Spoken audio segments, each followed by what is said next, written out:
పండగలే high power ఉల్లాసం high power ఉత్సాహం high power ఆరోగ్యం హై పవర్ ఆనందం గుంటూరు వారి XXL మరియు హై పవర్ హార్స్ దేశవాళీ మినపగుళ్ళు బంధాలు అనుబంధాలు మరింత దృఢంగా మరింత బలంగా.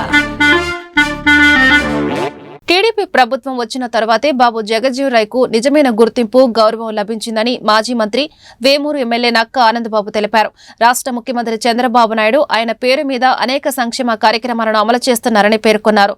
దేశ ఉప ప్రధాని దివంగత నేత బాబు జగజ్జీవన్రామ్ 118వ జయంతి పురస్కరించుకొని గుంటూరు హిందూ కాలేజీ సమీపంలోని ఆయన విగ్రహానికి గుంటూరు తూర్పు పశ్చిమ ఎమ్మెల్యేలు మహమ్మద్ నజీర్, గల్లా మాధవి, వేమూరు ఎమ్మెల్యే నక్క ఆనందబాబు పూలమాలలు వేసి ఘనంగా నివాళులర్పించారు. ఈ మేరకు వారు మీడియాతో మాట్లాడుతూ బాబు జగజ్జీవన్రామ్ స్వతంత్ర సమరయోధులుగా, పలు కేంద్ర శాఖల మంత్రిగా భారతదేశానికి అమూల్యమైన సేవలు అందించారని గుర్తు చేశారు. అణగారిన వర్గాల అభ్యున్నతి ఆయన చేసిన కృషి అజరామమని కీర్తించారు. డాక్టర్ బాబు జగజ్జీవన్రామ్ గారి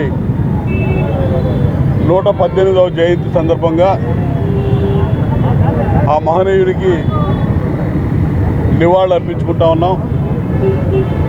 వారి జన్మదినోత్సవం సందర్భంగా అందరికీ హృదయపూర్వక శుభాకాంక్షలు తెలియజేస్తా ఉన్నా.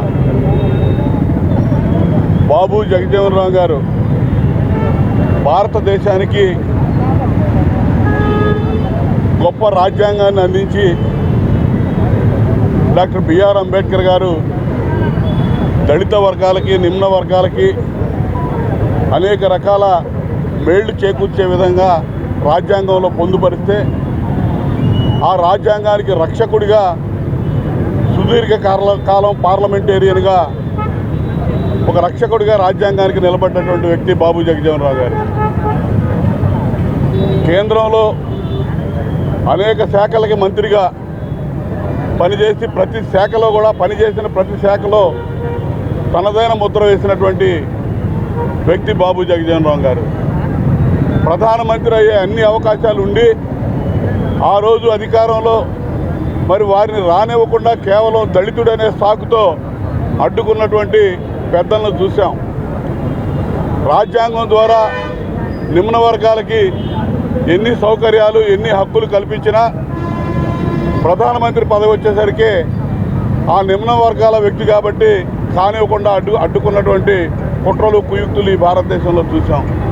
భారతదేశ ఉప ప్రధానిగా, కార్మిక మంత్రిగా, వ్యవసాయ మంత్రిగా, రక్షణ మంత్రిగా ఆయన చేసిన సేవలు, ఆయన ఇచ్చినటువంటి మరి పిలుపు కానీ, ఆయన అందించినటువంటి కార్యక్రమాలు కానీ, ఆయా శాఖల్లో వారు బడుగు బలహీనలకి అందించినటువంటి ఫలాలు కానీ ఇప్పుడు కూడా గుర్తుంటాయి.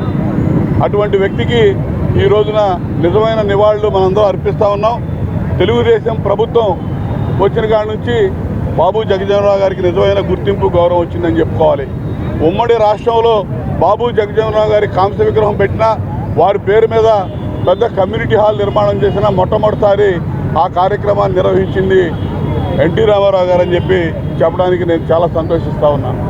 అటువంటి మహానుభావుడిని ఈరోజు ఆదర్శంగా తీసుకొని చంద్రబాబు నాయుడు గారు అన్ని రకాలుగా జగజ్జీవన్రామ్ గారి పేరు మీద ఈ రాష్ట్రంలో జగజ్జీవన్ జ్యోతి, గతంలో 14-19 నుంచి అధికారంలో ఉన్నప్పుడే ఉచిత విద్యుత్ అందించే పథకాన్ని జగజ్జీవన్రామ్ గారి పేరు పెట్టడం జరిగింది.